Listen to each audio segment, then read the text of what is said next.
the recap special, this Sunday at 8 p.m. only on KBC Channel 1.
Hapa ni wapi? Ni uwanja wa wafu. Kama nyie mnaeuawa na kutupwa.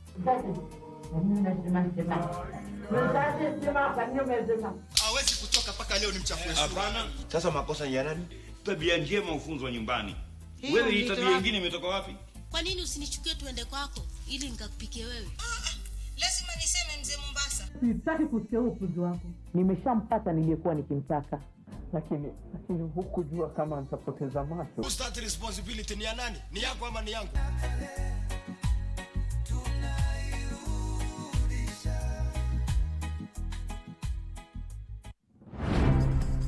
Je, umewahi kuwa na deni ya KRA? Basi usiwe na shaka. KRA wakishirikiana na KBC wamekuandalia roadshow murwa kabisa. Jiunge nasi tukufahamishe kuhusu KRA Tax Amnesty Program na jinsi utakavyoweza kusamehewa adhabu na riba na KRA. Pia tutakuwa tunakusaidia kujaza fomu za kodi za mwaka 2024 na kukusaidia na huduma za KRA kwa mtaa wako. Kuanzia Ijumaa tarehe 9 hadi Jumapili tarehe 11 mwezi Mei, tutakuwa na mobile clinic mjini Nairobi katika maeneo ya Junction Mall, Imara, Ruby's Petrol Station, Thika Road Mall, TRM, Sarit Center, Kibra, Buruburu. KRA, tulipe ushuru, tujitegemee. Shukisha mzee. Hapa hakuna stage. Wala shukisha ama mimi tapiga nduru na pesa yako msilibi. Mimi sitaki kisirani. Shuka. Shuka. Poleni. Wacha nipigia mtu wangu wa insurance akuje washughulikie. Mtasign hizi forms in a few weeks time mtakuwa mmepata fidia yenu. Poleni sana. Kwani kampuni ya bima ilifungwa? Unataka kusema hatutapata pesa? Wewe na hizo unaangalia namna hiyo. Policyholders Compensation Fund PCF ilibuniwa ili kufidia wadai wa kampuni ya bima ambayo imewekwa katika usimamizi wa kisheria au leseni yake imebatilishwa. Iwapo umejaza claim forms na insurance ikakubali kulipa lakini ikafungwa, tembelea tovuti ya www.pcf.go.ke kisha ufuate taratibu za kujaza claim na utasaidika kupata fidia. Policyholders Compensation Fund, dhamana ya bima yako.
We have developing news that politician Philip Aroko has been arraigned at the JKIA airport in regards to the brutal murder of MP Charles Were. We have that, and my colleague My colleague Ruth Wamboi is currently on that, but we'll be crossing over to know exactly what he is being charged with.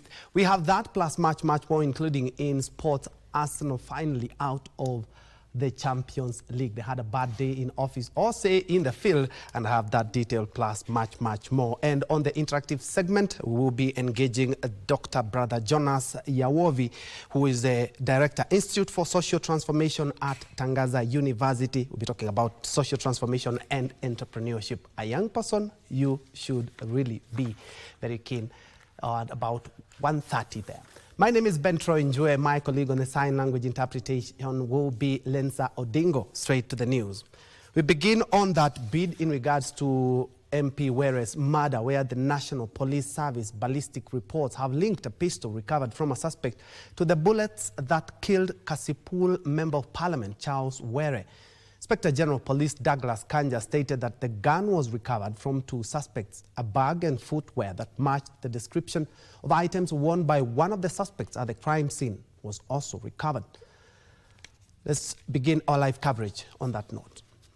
Hope to unmask the killers behind the assassination of Kasipul Member of Parliament Charles Ngondo Were has made significant strides after the murder weapon was found. Addressing the press on Thursday, Inspector General of Police Douglas Kanja stated that ballistic reports directly linked a pistol recovered from a suspect to the bullets that killed Were. The ballistics report we have received unequivocally links the six-month pistol recovered from the residence of one of the suspects to the fatal shots that took his life. The evidence further identifies the weapon as the same one used in a series of criminal activities. The same firearm has been implicated in 3 separate robbery incidences across Nairobi and Kiambu counties, with the most recent crime occurring on April 26, 2025. So far, 10 suspects are in custody in connection with the legislator's murder. This even as businessman Philip Aroko, who surrendered himself to the Directorate of Criminal Investigations on Wednesday, denied any involvement in the murder. This is politics and I'm ready for it. I started it and I want to pursue it to the last bit of it. The Interior Ministry is calling for calm as investigations continue. We continue to urge for calm and caution on behalf of everybody because we need to give the late MP a decent send-off. Isufar reporting for Lunchtime News.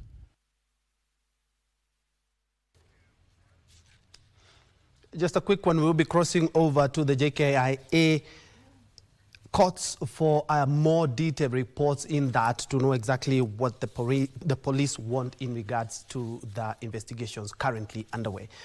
Moving on, a suspected drug trafficker who surrendered himself to police after being on the run for some time has denied charges of trafficking 292 kilograms of narcotics valued at 8.7 million shillings. The middle-aged man, Geoffrey Nyabira, surrendered himself at Kitutu Central, Njue Police Station. Senior Magistrate Joshua Nyariki gave the investigation officer 3 weeks to submit a report on the investigations. The magistrate will give a ruling on his bond application before the pre-trial on the 6th of June this year. The hearing will take place on the 18th of June 2025.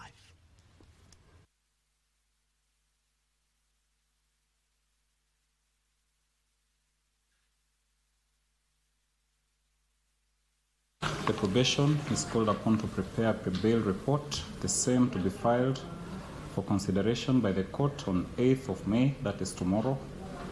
Pretrials on 5th June, hearing 18th of August.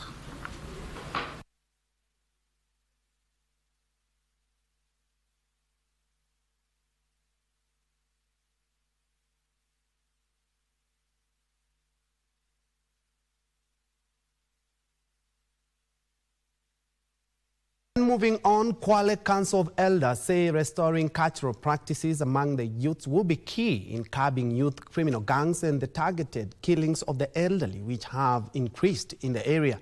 Speaking at Mtwakala, Kinango constituency during a meeting of the Household Elder Council, the elder said youth involvement in cultural practices help create a sense of identity, belonging, and responsibility, which can steer them away from crime.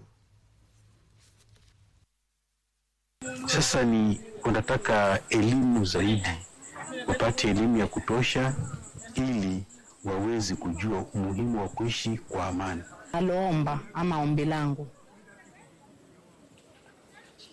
kaya Mtwakara na makaya yote 9 miji 9 tushirikiane, tuwe pamoja ili tuweze kudumisha mila zetu na tamaduni.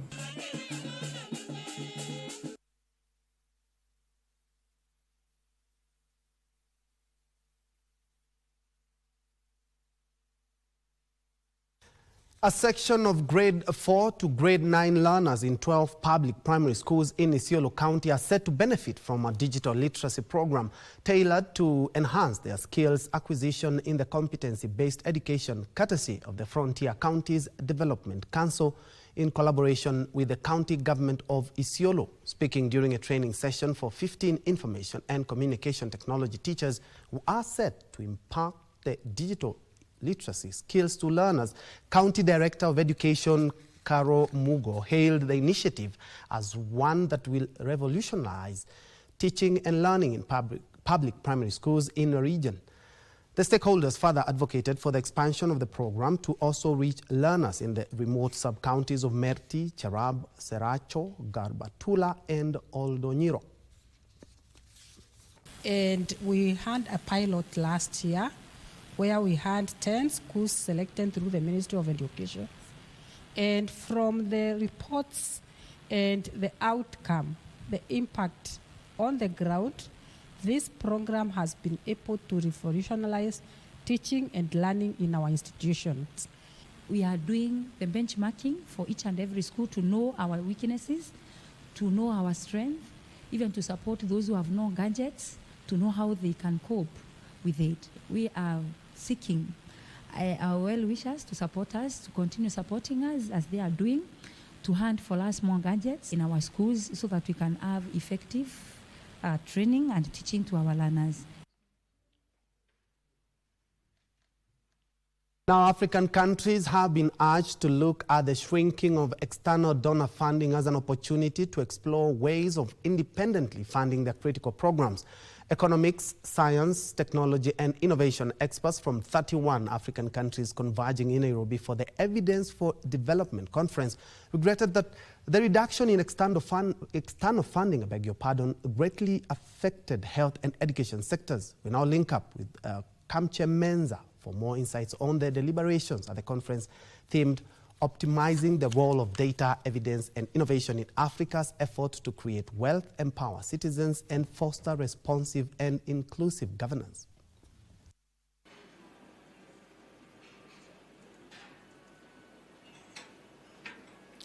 Ben Njue, like you said, the whole of Africa is here. 31 countries, or rather representatives from 31 countries in the continent of Africa are in Nairobi, deliberating a number of issues that are affecting the continent. I do not want to go much into it because I have the conveners of this particular conference. It is the Evidence for Development Conference 2025. Allow me to bring on board Dr. Rose Oronje from the AFIDEP, that is African Institute for Development Policy. Dr. Rose, you are talking about, or rather you're championing the use of data, innovation, as well as evidence-informed policy making. Why now, as the African continent? So Africa is making very dismal progress in development. Evidence shows that the first 10 years of implementing Agenda 2063, we only achieved 40% of what we needed to achieve.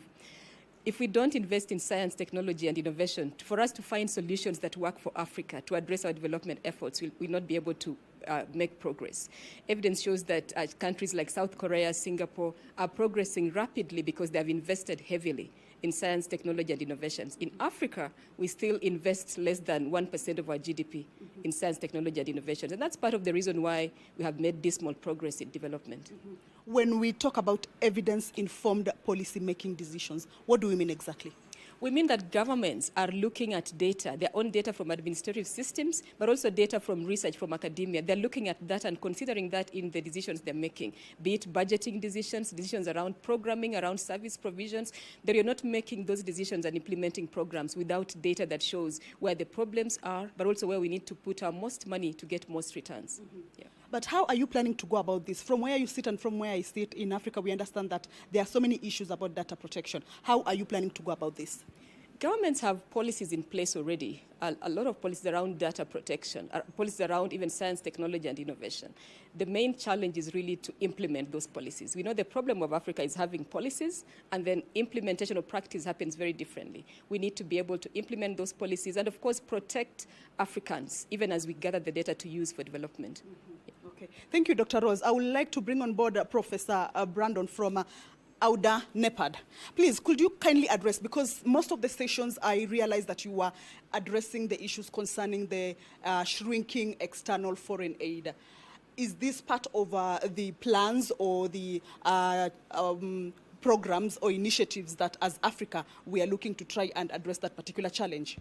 Well, I think this shrinkage in external funding coming into the continent is an opportunity for us. It's an opportunity for us to look inwards and find new funding mechanisms to drive this continent forward. I also think it's an opportunity for us to attract part of those that don't want to remain where those aids typically will be coming from. For instance, in the United States, we have a lot of Africans working in the science, technology, and innovation industry in the United States who are impacted by it. It is an opportunity for us as a continent to attract them back home to do science, to drive innovation, and do technological work here within the continent. Auda NEPAD actually knows so many things within the continent, or actually cuts across all the countries within the continent. How big is the impact when we look at the dwindling external aid? Well, depending on which report you read, some say about 8%, some say 13% of the funding required to run this continent based on external funding has been impacted.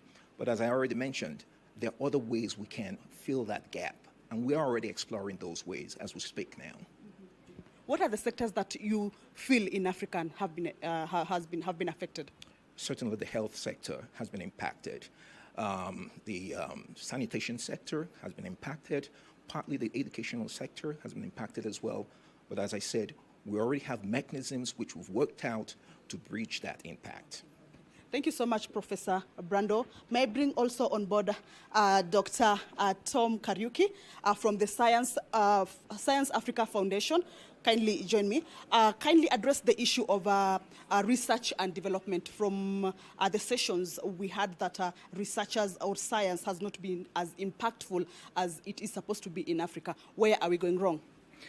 I think that will be a very long discussion, but so I just want to say, highlight one or two things.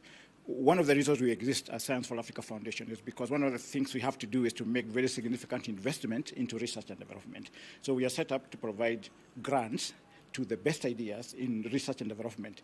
The reason why we are here as a partner is because we want to hear from all the scientists, all the innovators, all the institutional leaders, so that we understand the challenges and the gaps they have. And then we can go out and actually try and support them in terms of the investment for grants.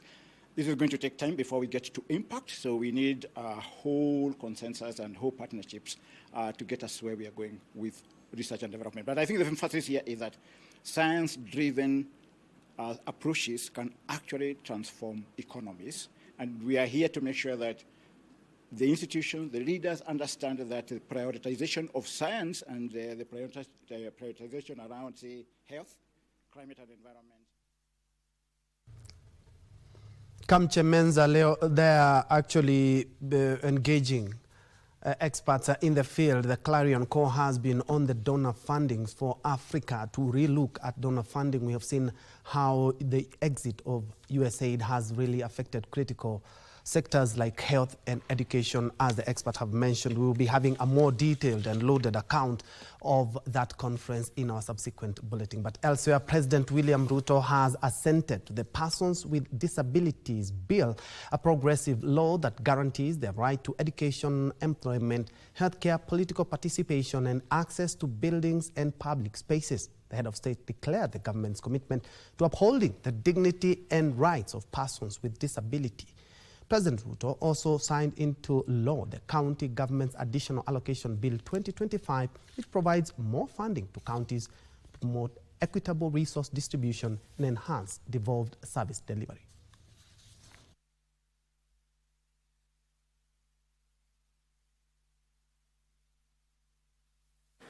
Assenting to the Persons with Disabilities Bill into law concludes the long journey of repealing the Persons with Disabilities Act number 14 of 2003 and marks the beginning of a vital progression towards promoting and safeguarding the rights of citizens living with disability. This law is both progressive in scope and progressive in vision. It affirms the rights of persons with disabilities to education, employment, healthcare, political participation, and access to buildings and built environments.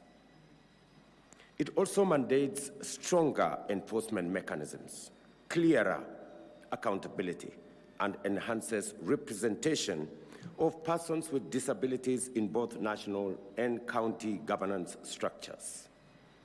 Beyond giving fuller expression to Article 54 of the Constitution, the highlights in the new framework includes a restructured National Council for Persons with Disability, devolution of functions related to persons with disabilities, recognition and support to caregivers, greater access to justice, and enhanced legal frameworks in respect of people living with disabilities.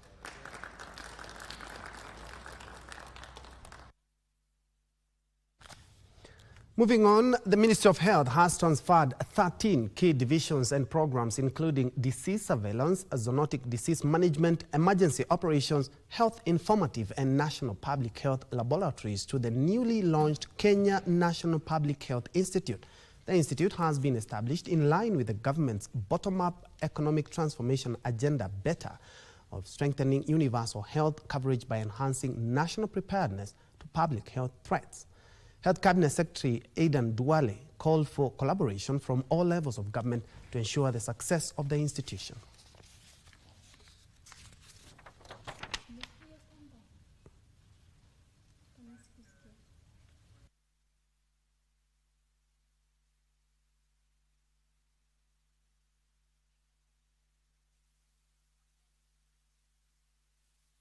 Has been founded to strengthen the Kenyans' leadership and coordination in public health security and emergency response.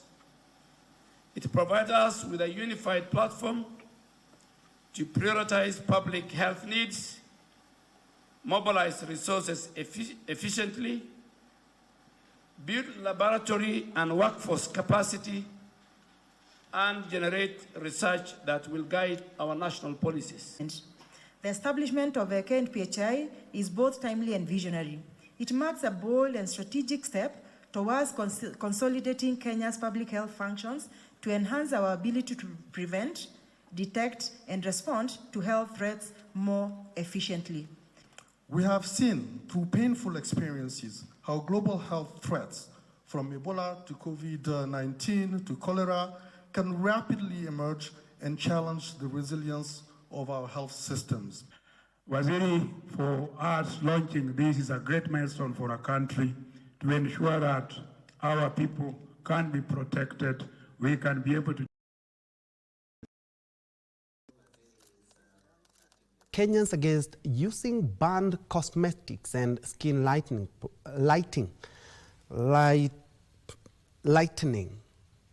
products which are likely to cause body harm and complications. Northeastern Kenya Bureau of Standards Quality Assurance and Inspection Manager Abdi Nasir Haret says some of the banned products, including bleaching creams, lotions, gels, and soaps which contain hydroquinone, steroids, and hormonal rations that should be registered by the Pharmacy and Poisons Board for medical use. He spoke during a media training workshop in Garissa County.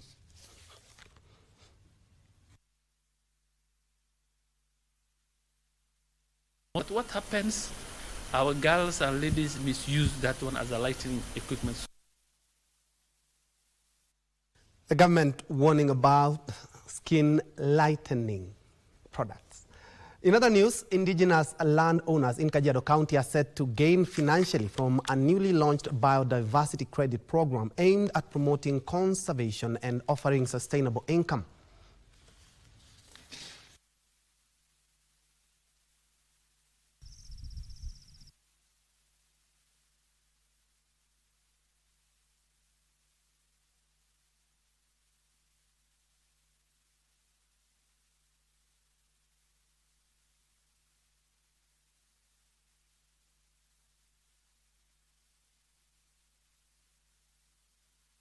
New product here in Kenya and in the world is supposed to add a revenue source for landowners who are really participating in conserving their land, taking care of nature. Carbon credits, some tools to measure biodiversity capital, and then are able to then pay individual members of communities for where there is private land owning, like here, and also community land for where land is communally owned and managed.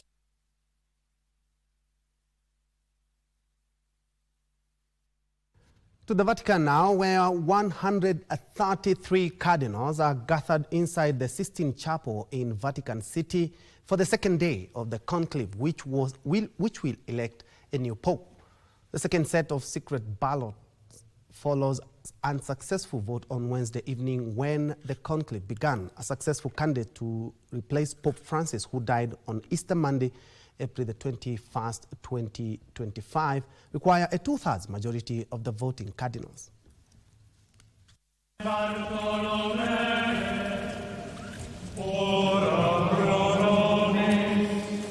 The first ballot on Wednesday failed, resulting in a plume of black smoke, Fumata Nera in Italian, from the chapel's chimney. White smoke, Fumata Bianca, will signify that a new pope has been elected, as will the ringing of the bells of St. Peter's Basilica. As the second day of voting begins, the next person elected pope will need at least 89 votes in order to achieve the majority from the College of Cardinals. Crowds of people are gathered at St. Peter's Square for the day 2 of the conclave, hopeful that the full day of voting by cardinal electors will produce a new pope. No pope in modern times has been elected on the first attempt, and Wednesday's outcome was widely expected. On Wednesday evening, thousands of faithful gathered in St. Peter's Square, waiting for smoke from the roof of the chapel at the end of a day rich in ritual and pageantry, with prelates praying for divine guidance in their secret ballot. Crowds had to be patient as it took longer than expected for the smoke to appear, more than 3 hours after the start of the conclave. It was an hour more than it took for the smoke to be seen after the first vote in the year 2013 conclave that picked the late Pope Francis. But given the recent history, a final result is possible from the second day, when up to 4 rounds of voting can take place.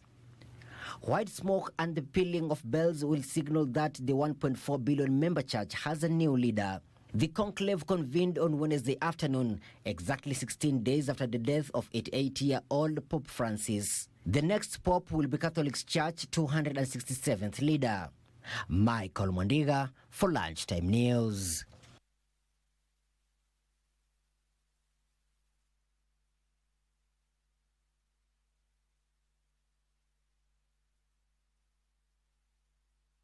And that report by Mike takes us to the first half of this live newscast. Thank you indeed so much for keeping me company. We're taking a quick break, but when we come back, we still have more news. Remember, we also be talking about social transformation, entrepreneurship, and investment. I'll be hosting Dr. Brother Jonas Yawovi a little bit later on, and later on, we do sports.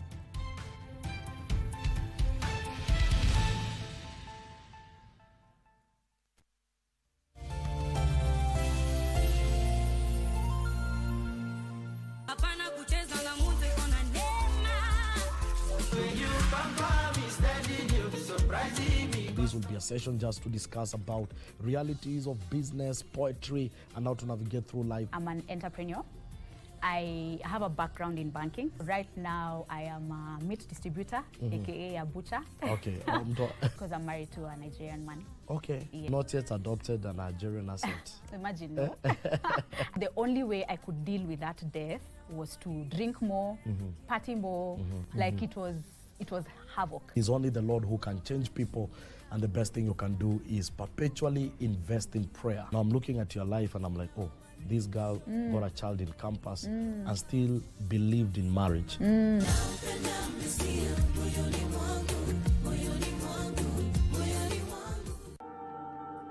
The more he tries to impress me, the clearer I see who he is. Sikuelewi. The way I know Alex and his finances, ametoa hizo pesa Jane. History ya Pete iko aje? Pete should stop meddling into other people's affairs. Nini mbaya? Si makosa yangu Pete alienda huko nje akaanza kufuata stories za watu. Sasa amepotea na blamiwa. Mbona? Calm down. I'm calm. Yeah, I'm calm. Who said Pete is in trouble? Hautashika simu. Knowing everything about what Alex has done for your dad, why wouldn't he support him? But Alex is not my father's son, is he?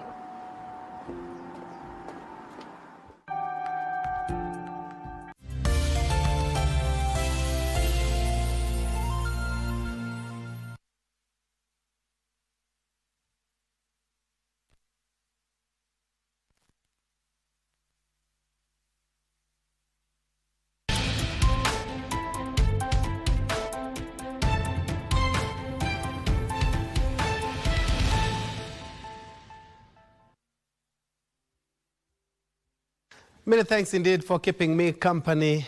This is Lunchtime News. Moving on, a national youth-led civic platform in Kakamega County, Young Patriots for Unity and Progress, YPUP Kenya, wants the Constitution of Kenya Amendment Bill 2025 withdrawn.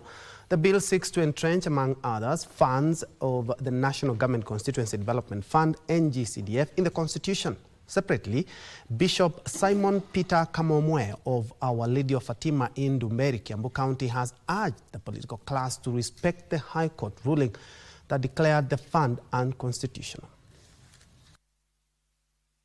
It may not matter who is going to. Of course, constitutionally, we have to do according to the Constitution. But for me, it doesn't matter. But the question is, this person who has been entrusted with this fund, is he or she doing the work for which this fund is intended? We want to call that money that was created for CDF ziweze kuelekezwa katika county so that it gives county governments rooms to sit down and plan for development in the local areas. Residents of Samburu County have been urged to report incidents of female genital mutilation (FGM) in an effort to eliminate the illegal practice that has derailed the aspiration of young girls from the nomadic pastoralist community. Some women who have experienced female genital mutilation have become advocates, using their voices to raise awareness and speak out against both the practice and child marriages.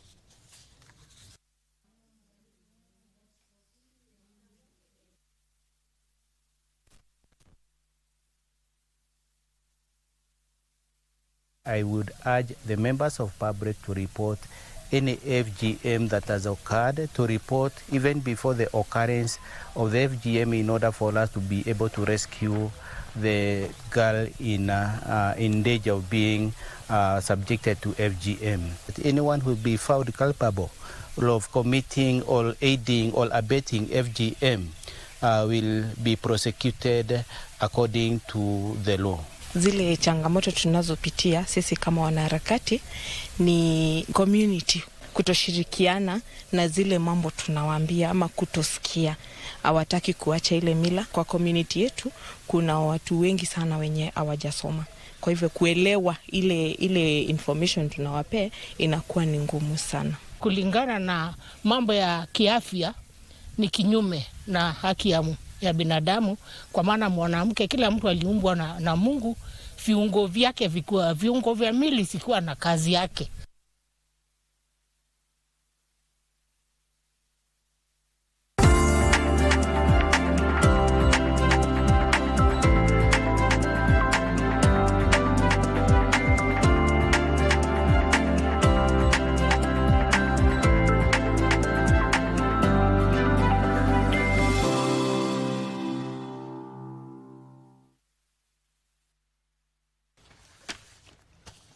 Time to make sense of business. The government is compiling a list of pesticides to be banned from the Kenyan market.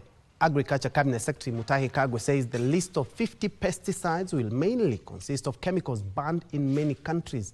Kenya has in the past been criticized by environmentalists for using chemicals that are harmful to human beings and the environment.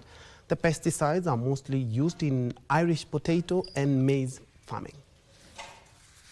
According to a report published last year by the Frontiers Cancer Control Society, more than 30% of all pesticides used in Kenya are banned or heavily restricted in the European market due to their health and environmental impact. Some of the pesticides are pymetrozine, glyphosate, among others. Agriculture Cabinet Secretary Mutahi Kagwe says the Pest Control Products Board has submitted a list of pesticide products found to violate safety standards in a move to safeguard public health and the environment. We are going to stop the importation of over 50 products that are now going to be made with the pesticides here in Kenya. Kwa hivyo soko yenu hata sio Ulaya sana, soko yenu itakuwa hapa Kenya. Speaking in Nakuru County, Kagwe says once the list is compiled, the government will ban the importation of the 50 harmful pesticides. The move comes against a backdrop of growing concern over the continued use of highly hazardous pesticides in the Kenyan market, many of which are already banned in the European Union and other regions due to their adverse health effects. Frederick Mwoki for Lunchtime News. Economist Professor X.N. Iraqi has welcomed proposals in the Finance Bill 2025, noting that it is an indication of the government's commitment to financial discipline, fiscal efficiency, reduction of public resource wastage, and inclusive economic planning. According to Professor Iraqi, the Finance Bill 2025 introduces practical reforms aimed at streamlining tax administration and strengthening accountability in public spending.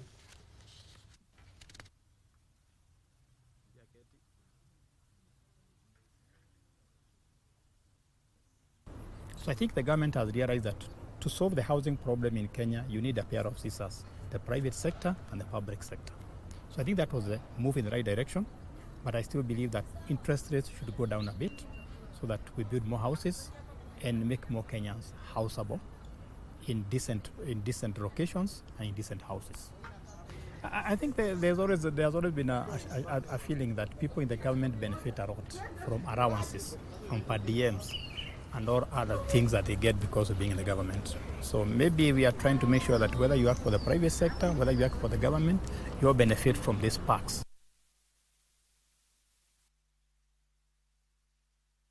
News: 4 out of 10 engineers in Kenya are jobless even after spending 6 years at the university.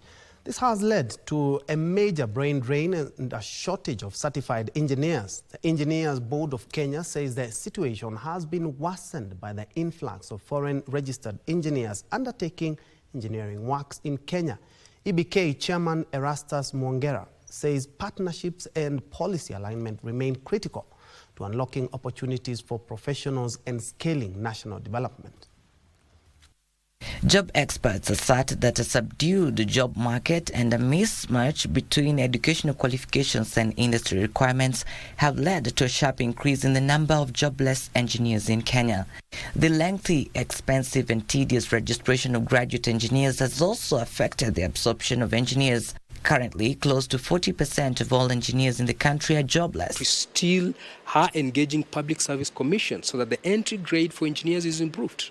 We have the entry grade for engineers being CSG 10, which is 2 grades lower than a 5-year graduating medical doctor from the university. We're in the same university, we do 5 years, we graduate, the doctor gets in 2 grades higher than engineer. We think that is not fair.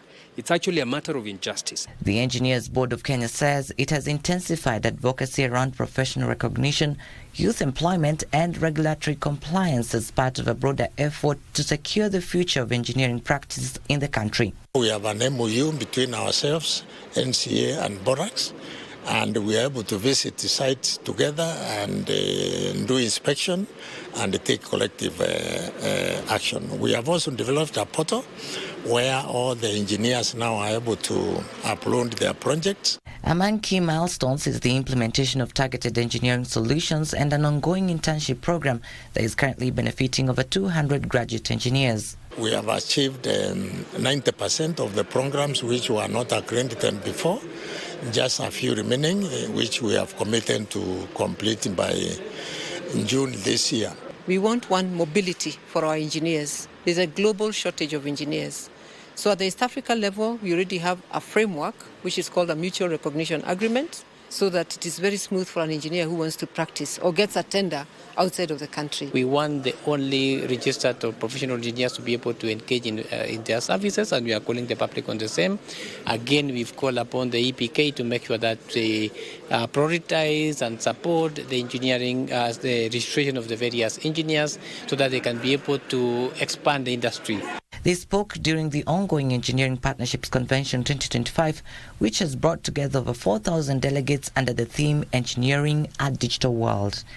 Trevor Njue for Lunchtime News.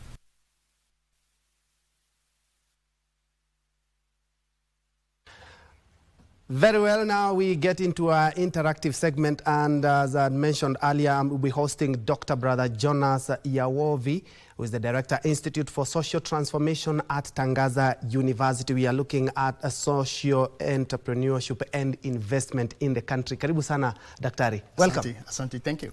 Yeah, your last name, I was unable to pronounce your last name. Jineku. Jineku. Oh, Jineku. Indeed, Jineku. Now, what exactly are you doing at Tangaza when you talk about Institute for Social Transformation, and when we talk about social investments? What fields are we looking at in modern world? Yeah, thank you. In the Institute for Social Transformation at Tangaza, we mainly focus on training what we call agent of change, because what we need on this continent are people who take action to solve challenges that our society face. So that is basically what we do. We train our students to be people who solve problems. And we give them the tools to be able to do that. So we are calling Institute of Social Transformation because we were founded to prepare people who can transform this continent. And so that is what we have been doing, and that's what we do. For us, essentially, education is a tool for transformation. The only meaning that education has is if it can transform the person and help that person to be able to transform his environment and the community and be able to create impact. So that is what essentially we do at Tangaza University with our students. Yes, and it's a good thing that you've mentioned mostly on education, because somebody might not know that Tangaza is also is more or less under the Catholic Church. Yes. In a broader context. Yes. So when you talk about faith-based institutions, we've seen you largely in schools, hospitals, a lot of hospitals. We have seen you in the community. Yes. Building, construction. What other social investments are there to explore, and where does the government now come in here? Okay, fine. For sure, we are faith-based. We are a Catholic institution. And we are not only focusing on education, but we are using the education also to create impact, okay? And so that is why one of the great job Tangaza is doing is on the space of social entrepreneurship. And because we believe that social entrepreneurship is a tool for change and creating businesses that are impacting. So we have been, over the last 14 years, we have been training social entrepreneurs. Okay? And then that is where the whole aspect, also what you're asking about social financing. Okay? Yes. So I think that becomes, you know, church and church institution are managers of resources. Okay? And those resources are to be used to finance initiatives or businesses that create impact. That is where financing for impact comes in. Okay? So for us also, that's what we advocate for. For instance, we try to look at institutions who have resources that they can use to finance businesses that are creating impact.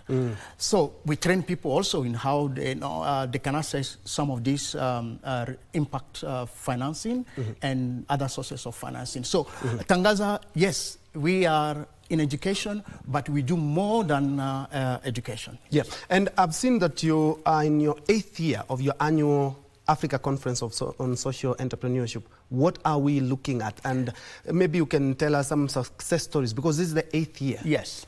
Yeah, 8th year. This conference started in 2017 with a simple fact that on this continent, there are people who are already solving our problem. People who are developing homegrown, effective solution to this continent problem. We don't have to look for the problem and the solution from elsewhere. They are here. This continent is full of innovation. So we look at the innovative solution that the social entrepreneurs we are training at Tangaza University are coming up with, and then we say, this is an amazing story to tell. So that's how we started telling the story. We tell the story because I believe Africa is a continent of storytelling, and story is a way of educating, it's a way of inspiring. So we give this platform for people who are doing amazing work solving our problems to tell that story. So that's how the annual African Conference on Social Entrepreneurship started. So that now, by bringing together different actors in the social entrepreneurship ecosystem, we can learn from them how they're solving the problems. We can connect, we can create new partnership, and people also can get inspired to say, look, this entrepreneur has done it, has solved this problem, maybe on renewable energy, solve problem for the farmers. What can't we do it? So we have seen, what are the success stories you ask? We have seen new partnership being built on that. I can give one example.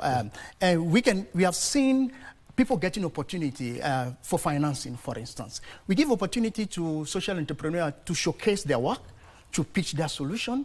And then somebody, like in the last edition, I met one of the entrepreneurs who came and told me, thank you, Brother Jonas, for bringing me into this.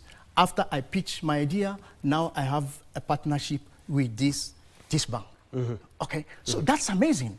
And it's only, we believe at Advocacy that when people meet, there is a power in that connection, and that power can be transformative. Okay, so I think that is what we do in Advocacy. Create opportunity for new partnership, new innovations. Then you see sometimes people are doing good job and they are happy in their small corner. So we say, let's break the silos. Let's come together and say, what are you doing? You may be successful, but together we can amplify that success. So we try also to amplify the work that people are doing, co-creating solutions. Are there sectors that can work together? Okay, we stress collaboration and co-creation of new solutions. I think that's also part of the success of Advocacy. And I want to also mention, this annual African Conference on Social Entrepreneurship is not, Kenya is a host, but it's a continental convening. How many people are we looking at from Africa? We are looking at 500 delegates coming from 15 countries in Africa. Okay, and so basically it's a continental convening, and what we are trying to do is also to say, this continent is one. I think that's something very important that we believe in. That is in our philosophy as Advocacy. It's one. And if there is a solution that is in Kenya, and this entrepreneur want to scale that solution to Ghana, for instance, or to another place, it should be easy. We should remove the barriers. I think that is what we do at Advocacy. Be able to connect people and remove the barriers. 2 years ago, just to give an example, there is somebody, an entrepreneur here who does biodegradable bulb. It's good that Kenya has banned plastic. And we have this social entrepreneur who produces biodegradable bag. And then he came to Advocacy to showcase his solution, and he amazed everybody.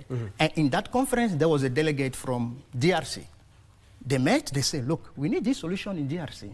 And they're implementing it. As I'm telling you, the partner in DRC has a factory that is setting up. All right. I'm going to ask you for your last sentiments, because unfortunately I'm informed that our time is up. But you describe social entrepreneurship as a form of ministry. And how does this align, especially with the church, especially the late Francis was very, very ardent on matter socio-economy? Yeah, as we were. Yeah. Pope Francis was a great promoter of social entrepreneurship. I remember just before COVID, he called a big meeting of young people from all over the world to discuss social entrepreneurship and social economy. For people who don't know, there is a movement that is created. It's called Economy of Francis. So Economy of Francesco, basically a new form of economy. Today we are talking about social economy. The African Union has adopted this strategy on social economy. It's in the same line with what the Pope is saying. Now let's put human being at the center of economy. That was the ideal of Pope Francis. Okay. Yeah, that's what we are doing. Unfortunately, Dr. we are out of time, but I would love to extend this conversation, having also worked with the Catholic Church earlier on such kind of project. Thank you so much. That is Dr. Brother Jonas Yawovi, who is the Director, Institute for Social Transformation at the Tangaza University. We are looking at the social transformation, entrepreneurship, and investment as well. Remember, they are having the 8th Annual Africa Conference on Social Entrepreneurship. Where will it be? At Tangaza University next week, 14 to 16. Free, or there is something? Yeah, there is a registration fee, a small registration fee. All right, all right. Thank you so much, Dr. But unfortunately, we have to wrap up this conversation. So if you want to get more information in regards to this, you just log in to their website as well. But in sports now, Kenya Under-20 national team assistant coach Anthony Ahulia believes that his Rising Stars squad is capable of delivering a continental trophy for the country given a chance. Speaking last night in Egypt after their final Under-20 Africa Cup of Nations Pool B game against Nigeria, Ahulia said 90, if not 100% of his squad deserve a place in the senior team Harambee Stars, as they are more than capable of delivering the Africa Cup of Nations title, especially in 2027 when Kenya will be co-hosting the event together with Uganda and Tanzania. Cup of Nations, scoring twice in the 2-2 draw last night, with both Morocco and Tunisia failing to net against them. Rising Stars also managed to score twice against Morocco in their 3-2 defeat and also score once in the 3-1 loss to Tunisia, in addition to scoring twice against Ghana in their friendly match that ended in a 2-2 draw. According to assistant coach Anthony Ahulia, that statistic was impressive for a team that was playing in the Africa Cup of Nations for the first time, and were it not for minor mistakes, Rising Stars would have progressed further than their minimum target of a semi-final place in Egypt. We really wanted to, even if we are exiting the tournament, we have to do it in a better way. Also winning was really what we really wanted in the match, but we managed to get a draw. The motivation was exiting the tournament in as a better team, not conceding so many goals and not losing all the matches. Ahulia believes that squad can play and win the Africa Cup of Nations title even in 2027, when Kenya will be co-hosting the continental tournament together with Uganda and Tanzania. This team has been together for some time now. It's transforming it from the under-18 now to the under-20. I think the future is for most of these players to be promoted to the senior team, if not all. Ahulia, however, refrained from going into details of his players securing contracts with clubs abroad, but only mentioned that any chance for Kenyan players to play outside the country will grow the standards of the game back home. To me, it's a rumor. I haven't gotten any confirmation from any, let's say, any team or any agent or so. But again, I think that will be a good thing, right? That will be a good thing if a player from this side, from the under-20 team, is being approached by teams or wanted by the bigger clubs. That's a good thing for our football and for our nation. Rising Stars finished 4th in Group B with 1 point from 3 matches at the Under-20 Africa Cup of Nations in Egypt. Motivation kubwa sana because one of the match motivation kubwa sana na inaonyesha pia there's something now, so lazima tu turudi home ile work more na to work harder because si rahisi. We've seen the type of football the young lads are playing are very commendable. Everything is about also experience. It's about improving where you have gaps, and some of these things take time. Barclay Feather, Lunchtime Sports. Join the rest of the world in celebrating the Kids Athletics Day, a global initiative championed by World Athletics to promote sports and physical development among children and young people. The annual event saw more than 5,000 children across the country take part in various athletic activities, from sprints to long jump, in a colorful display of youthful energy and promise. Take a look. Theme relay around the world, children from several counties gathered for the one-day event that aims to use the power of athletics to build confidence, teamwork and life skills. The children came in big numbers, and as Athletics Kenya, we want to say, since we started this program for kids athletics, we've seen it grow. We have seen big names come, and they are now world beaters. The theme aligns with the upcoming World Athletics Relays set to take place this year at Guangzhou, China. In Makueni County, over 600 youngsters converged at the Unoa grounds in Wote for their local celebrations.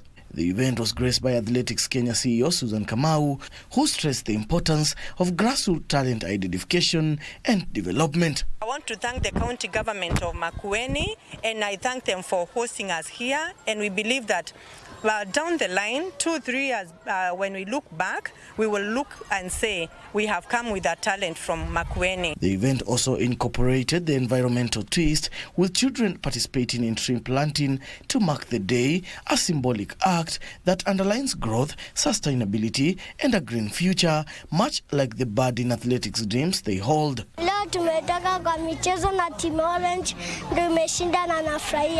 We saw them in various colors. We had orange, we had purple, we had green. They have competed and they are happy.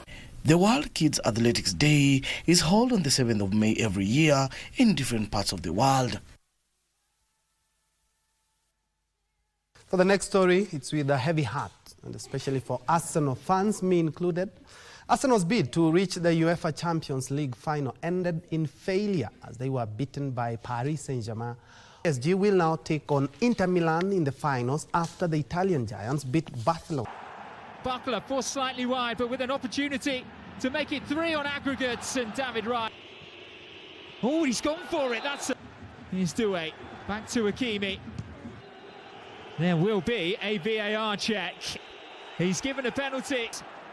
Not for the first time this season. Dante misses it, and it's Hakimi.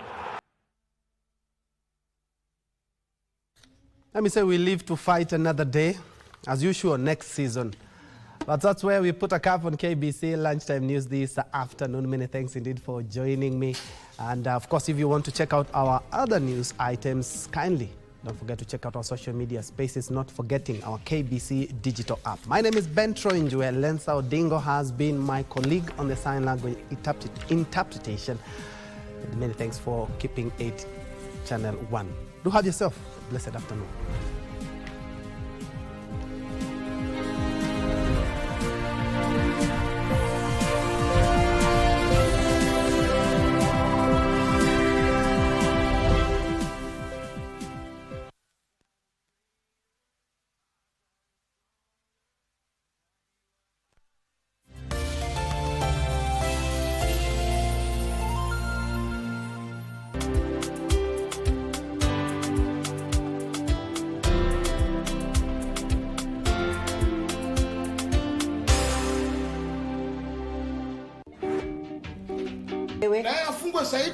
Wewe nyamaza, toka. Huyo ni mwizi wa hiyo kijiji na kila mtu anamjua. Juzi kalipo achomwa. Kwa nini unafananisha mimi na wakina? Nani? Hao makoa.